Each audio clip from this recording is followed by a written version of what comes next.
You've been at this company for 6 years. You stayed late when everyone else left. You covered for your colleagues when they needed help. You turned down other offers because you believed in the team. And now, sitting in that performance review, you're watching someone who joined 2 years after you get announced as the new department lead. And you're thinking, how did this happen? I did everything right. Here's the brutal truth nobody prepared you for. You didn't do everything right. You did everything loyal. And those two things are not the same. Today, we're going to talk about something that might genuinely make you uncomfortable, because it goes against everything you were taught about being a good employee.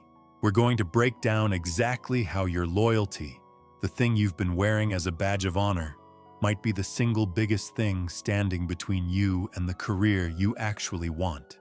And I want you to stay with me here, because this isn't about becoming a selfish person or burning bridges. This is about waking up to a game that's been running without your knowledge and finally starting to play it with your eyes open. Let's start with what loyalty actually looks like in most workplaces. You volunteer for the difficult project nobody else wanted. You stay when you should leave. You protect your team even when it costs you personally. You decline outside opportunities because you don't want to be seen as disloyal. You keep your head down and trust that your consistency will eventually be rewarded. Sound familiar? Now here's what the organization is actually seeing when you do all of this. They see someone reliable, and reliable in corporate language is not a compliment. Reliable means you stay where you are.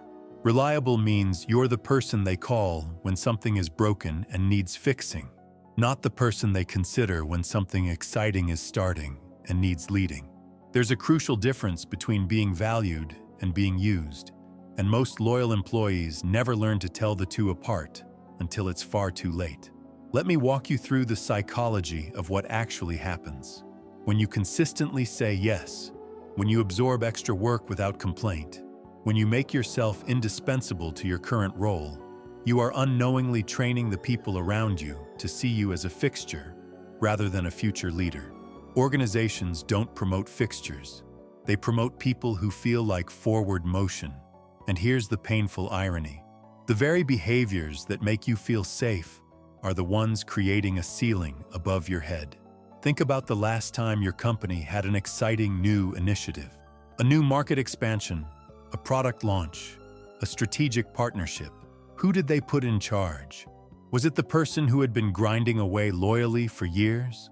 Or was it someone who had been more strategically visible, who had cultivated relationships with decision makers, who had said no to the operational work, often enough to stay available for the strategic work?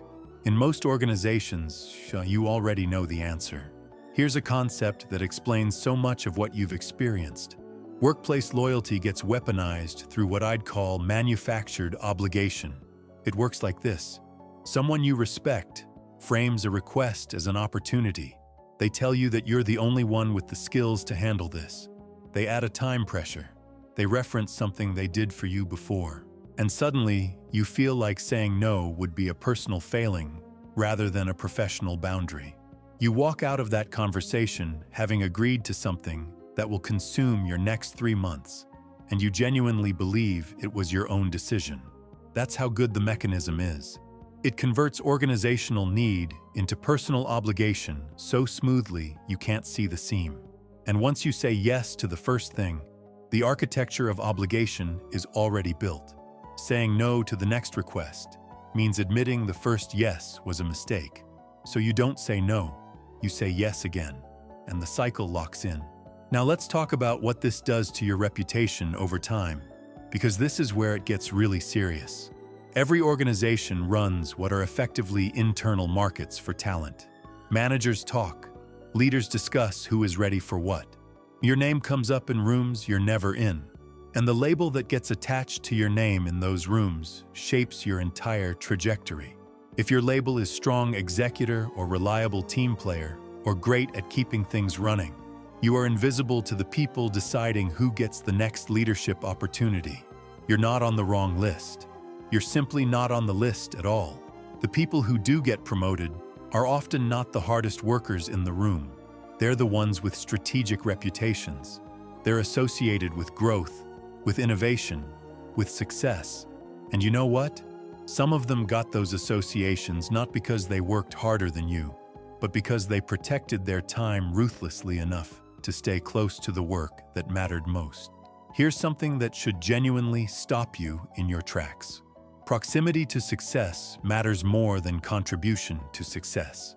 If you're deep in the engine room, keeping the machine running, you're invisible during the celebration.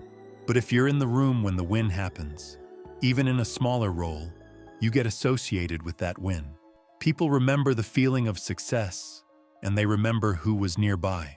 That association becomes your reputation, and reputation becomes opportunity. Meanwhile, you've spent years being associated with the messy, unglamorous, essential work that nobody celebrates and everybody forgets. So what do you actually do about this? Because I'm not going to leave you with just a diagnosis. Let's talk about the real strategy.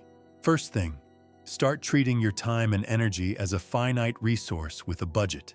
Right now, you're spending that budget wherever the organization demands. You need to start deciding where it goes based on your own career goals.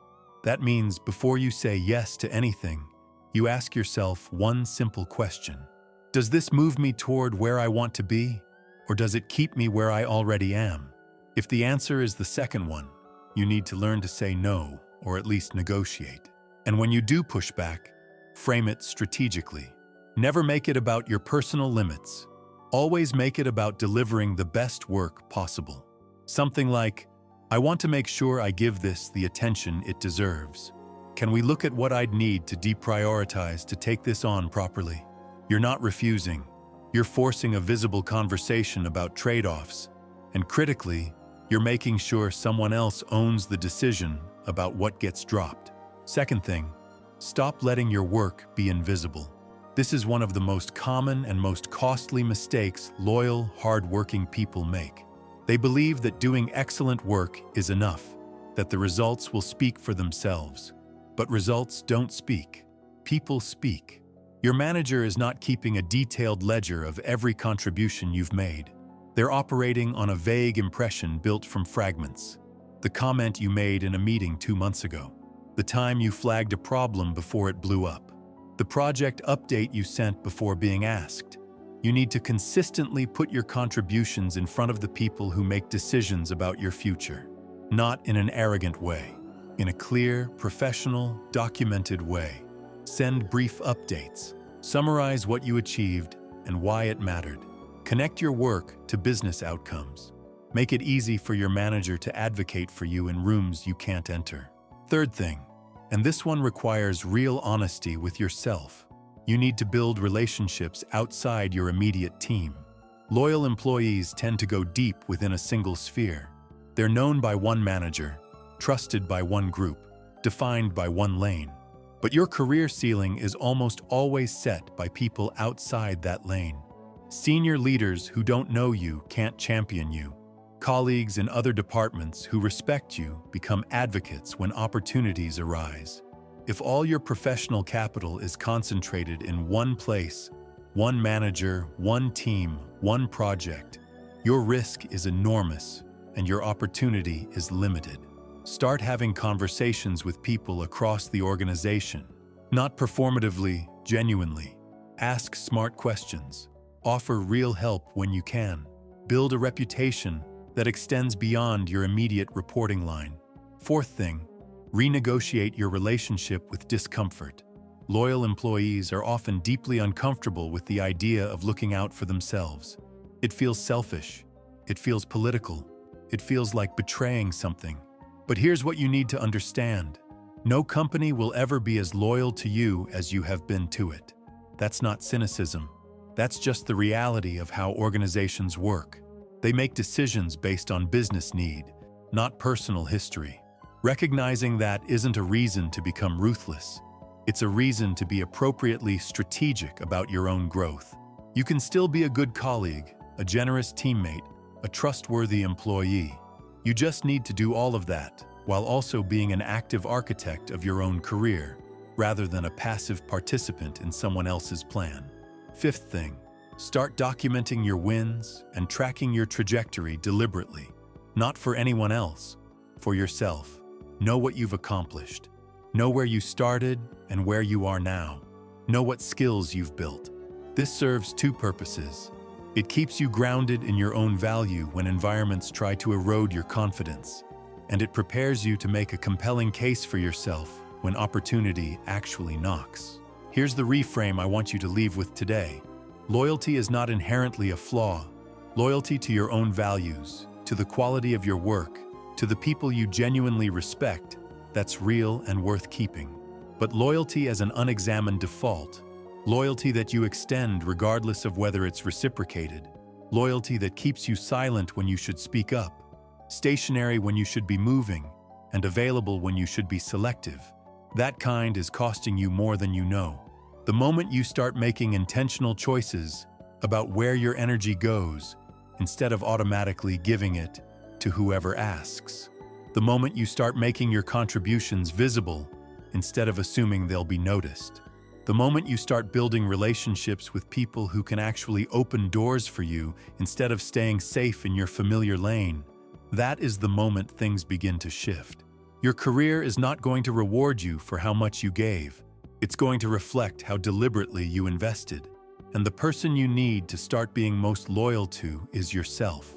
That's a choice you can make right now, today, before your next meeting, before the next time someone walks toward your desk with a favor wrapped up as an opportunity.